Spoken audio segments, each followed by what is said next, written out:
Okay, so here is the new battery that we're going to change out. This one is from AutoZone. It's $177 in Missouri, and you get $20 back when you give the core of the old battery back.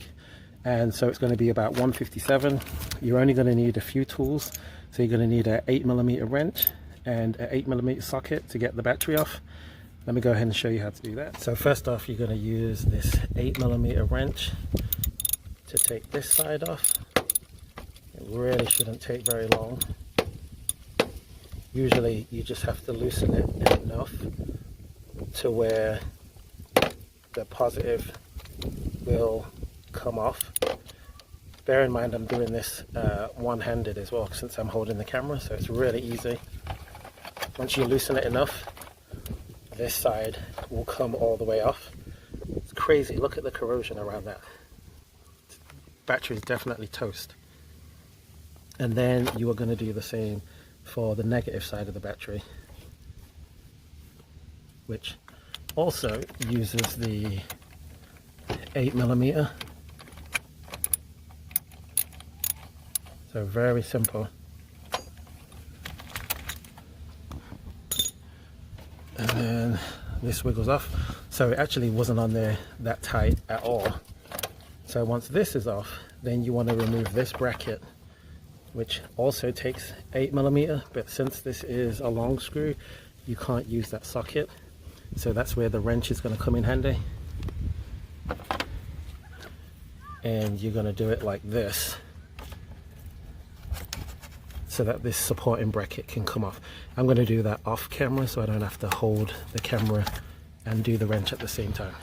Okay, so this bracket that holds on the battery in place, if you look in this hole, you have to wiggle this until it comes loose, and then it will actually just pop out.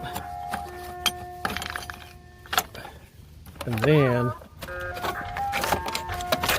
this whole supporting bracket will just move out the way, and then that is enough for you to remove this piece.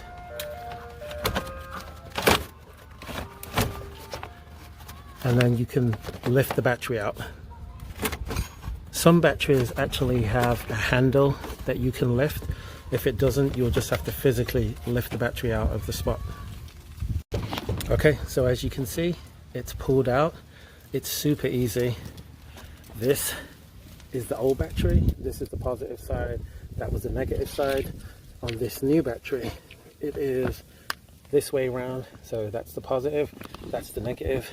You should be able to tell because it's going to have a plus and a minus side.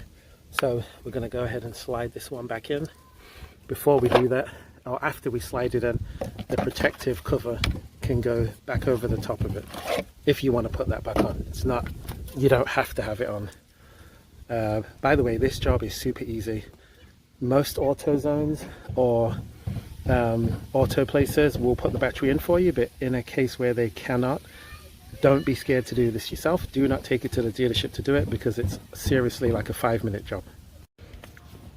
Alright, so we're sliding the new battery back in place. Make sure you put the handle back down, and then get this protective cover that came with the old one, and we're going to slide that on too. Can't do it one-handed. Okay, so once that piece is back on, you're going to remove this cover that shows you that it's the positive terminal, and then you're going to place this back over. You're going to tighten this screw. You're going to place this one over the negative. You're going to tighten that, and then you'll put that bracket that holds it in place back over. So before you tighten the bolts for the battery down, put this bracket back in place, and then if you look down this gap, there's a little hole that the bracket that this end attaches into, just to hold it in place. You can't really miss it. And then there's another hole down this side that I showed you before. You put that in, and then that way this is fixed in place. before you tighten the terminal. Okay, this is a key thing to note. Before you go ahead and put the positive terminal on, the car alarm might start going off. If it does, make sure that you have the key fob at hand, because you're going to have to press the unlock button to stop the alarm from going off. Let me show you what I mean. Oh, it didn't do it this time. It did it the last time. But if it does go off, use this, it'll turn it off right away. So here we go, we're tightening up the positive terminal. I already tightened up the negative. It's real easy. You're going to turn it clockwise. So as they say, righty tighty, lefty loosey. And you don't want to over tighten it, but you want to do it enough to where you know that this is not going to come off. So just nice and snug. Okay, now it's back on. So once it's on, nice and snug, then we're going to go ahead and give the car a test start. The car, so key in ignition. I can already hear the beeps, which it wasn't doing before. Turn it, and as you can see, all the goodies lights are coming back on. Once that happens, foot on the brake, give it a turn, the car starts right back up. Beautiful.